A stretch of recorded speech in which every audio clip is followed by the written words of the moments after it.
पढाइको लागि समयको व्यवस्थापन गर्न नसक्नु एउटा स्टुडेन्टले सामना गर्नुपर्ने सबैभन्दा ठुलो समस्या हो।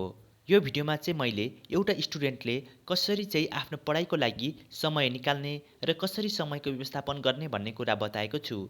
यदि यो भिडियोमा बताइएका यी 3 कुराहरू फलो गर्नुभयो भने तपाईँलाई आफ्नो पढाइका लागि समयको व्यवस्थापन गर्न सजिलो हुनेछ। अब बुझौँ समय व्यवस्थापनका लागि उपयोगी 3 तरिकाहरू। Number 1, identify time wasters and set goal.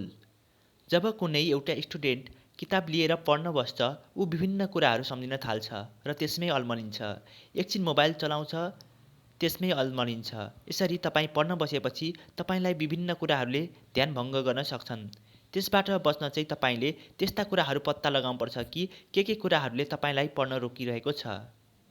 तपाईँ पढ्दै गर्दा तपाईँलाई कसैको कल आउन सक्छ र कुनै महत्त्वपूर्ण कुरा नभए पनि तपाईँ फोनमै अल्झेर बस्नुहुन्छ।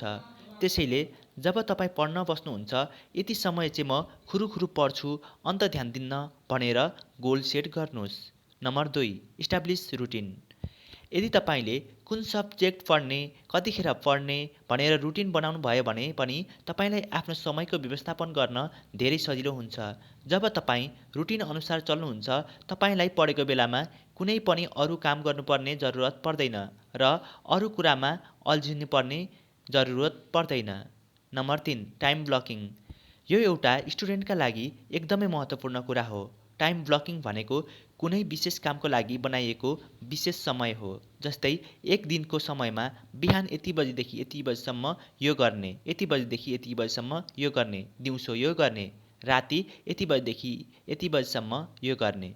यसले के फाइदा पुग्छ भने तपाईँलाई अब के गर्ने भनेर सोचिरहनु पर्ने जरुरत पर्दैन। तपाईँलाई पहिल्यै थाहा हुन्छ कि अब के गर्ने भनेर। तपाईँ पनि बेलुकाको समयलाई होमवर्क गर्ने, बिहानको समयलाई पढ्ने भनेर आफूमा पनि टाइम ब्लकिङ सिस्टम लागू गर्न सक्नुहुन्छ।